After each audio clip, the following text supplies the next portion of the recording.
Assalamu alaikum warahmatullahi ta'ala wa barakatu. Jama'a barkanmu da haka, barkanmu da sake saduwa da ku a daidai wannan lokaci. Kamar kullum dai sunana Bashir Suleiman Abdullahi. Kamar kullum dai a yau na ƙara zo muku da wasu sababbin technology wanda na tabbata da za su burge ku. Kai musamman ma na ukun nan, saboda na tabbata zai mutukar jan hankalinka kuma zai mutukar burge ka. Domin ganin waɗannan technology ku biyo ni sannan a hankali domin ne muku bayanan su dalla-dalla. Amma dan uwa kar ka manta da dinna mana alamar liking domin hakan yana ƙara mana ƙarfin gwiwa. Idan kuma wannan shine farkon zuwan ka wannan channel din, kada ka manta da dinna mana alamar subscribing sannan ka dinna mana alamar ƙararrawa domin samun sababbin shirye-shiryen mu da zarar mun dora. Technology mu na farko shine laser keyboard. Wannan wani keyboard ne mai mutukar ƙayatarwa kuma mai abun mamaki. Yana ba masu amfani da iPad da tablet ne yin aiki cikin sauki ba tare da wahalarwa ba. Saboda ta kasance ita tana fi waya girma, tana da faɗi, wata ma kaga kusan girman su ɗaya da system.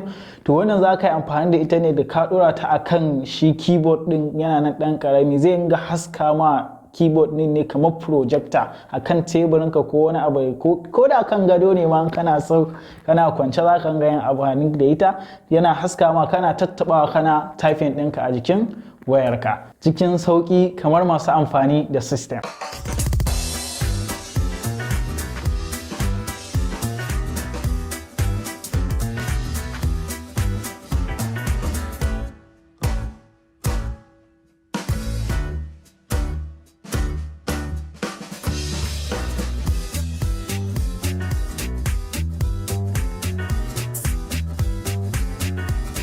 Technology mu na biyu shine USB rechargeable battery. Wannan wani batiri ne mai caji wanda ake mai caji.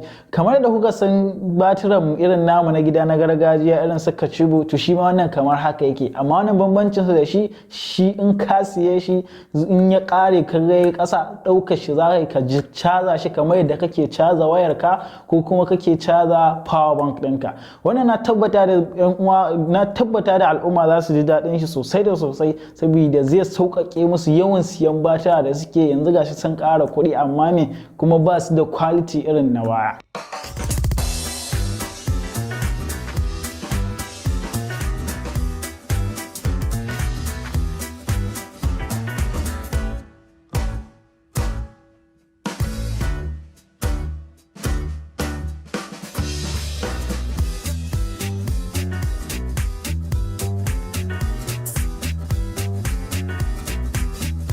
Technology mu na uku kuma shine roll-top laptop.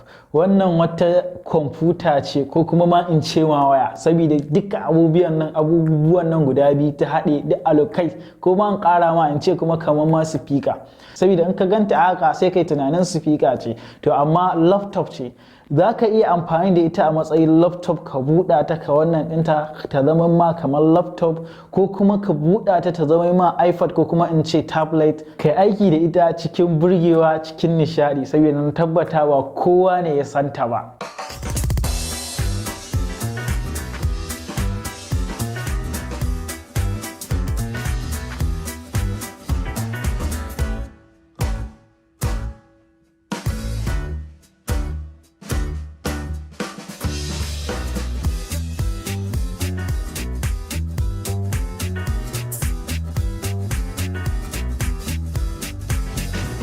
A daidai nan ne muka zo ƙarshen wannan bidiyon. Dan uwa kar ka manta da danna mana alamar liking din nan saboda hakan yana ƙara mana ƙarfin gwiwa. Idan kuma bako ne kai a wannan channel din, kar ka manta da danna mana alamar subscribing da danna mana alamar ƙararrawa domin samun sababbin shirye-shiryen mu da zarar mun dora. Mun gode.